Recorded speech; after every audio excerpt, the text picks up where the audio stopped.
2 Samuel 13, Amnon and Tamar. In the course of time, Amnon, son of David, fell in love with Tamar, the beautiful sister of Absalom, son of David.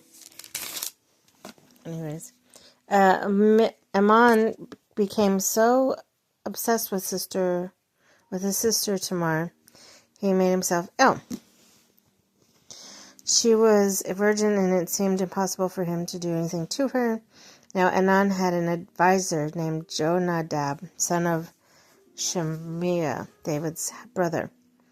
Jonadab was a very shrewd man. He asked Amnon, "Why do you, the king's son, look so haggard this morning after morning?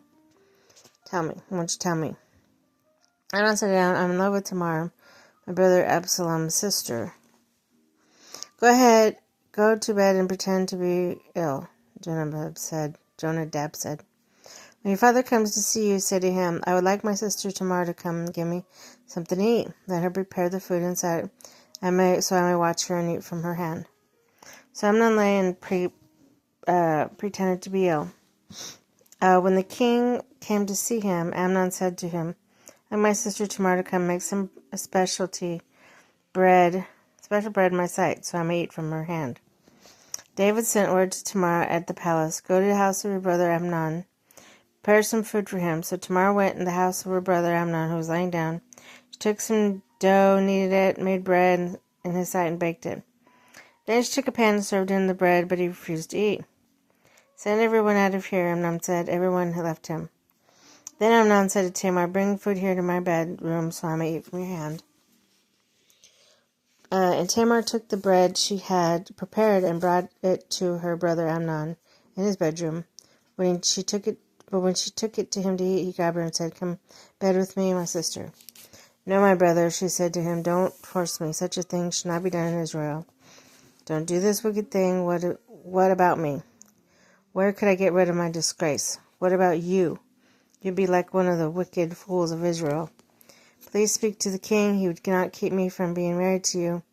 But he refused to listen to her, and since he was stronger than she, he raped her. Then Amnon hated her with intense hatred. In fact, he hated her more than he had loved her. Amnon said to her, "Get up and get out." "No," she said to him, "sending me away would be greater wrong than what you have already done to me." But he refused to listen to her, and he called his personal servant and said, "Get this woman out of my sight, and bolt the door after her." So the servant put her out and bolted the door after her. She was wearing an ornate robe, for this was the kind of garment the Georgian daughters of the king wore. Tamar put ashes on her head and tore the ornate robe she was wearing, put her hands on her head, and went away, weeping aloud as she went. Her brother Absalom said to her, "Has Amnon, your brother, been with you? Be quiet for now, my sister. He is your brother. Don't take this thing to heart."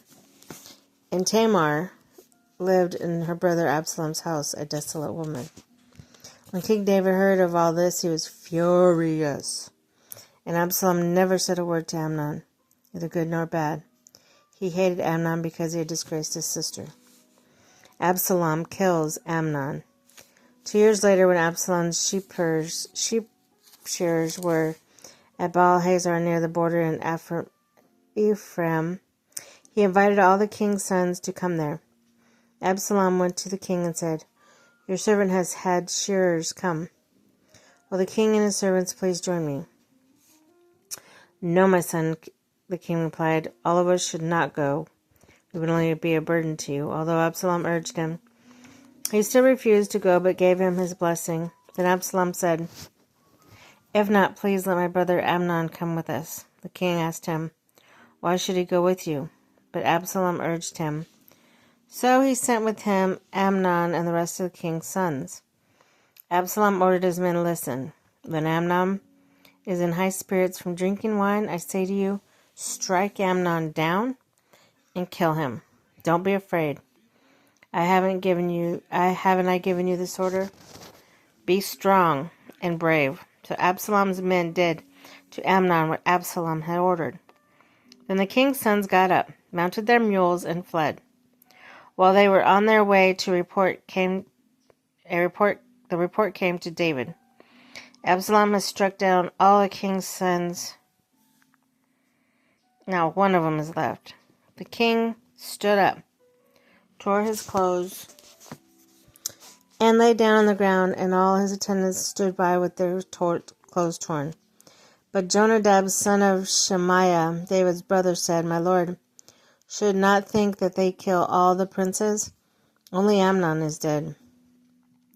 This has been Absalom's express intention ever since the day Amnon raped his sister Tamar.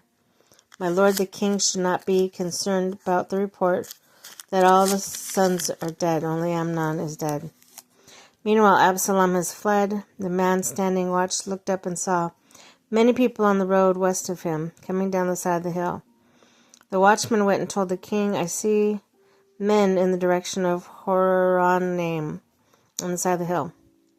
Jonadab said to the king, See, the king's sons have come, and it happened just as your servant said.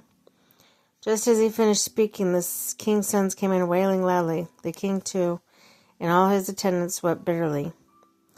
Absalom fled and went to Talmai, son of Ammihud, the king of Geshur. But David mourned many days for his son. After Absalom fled and went to Geshur, he stayed there 3 years. King David longed to go to Absalom, for he was consoled concerning Amnon's death.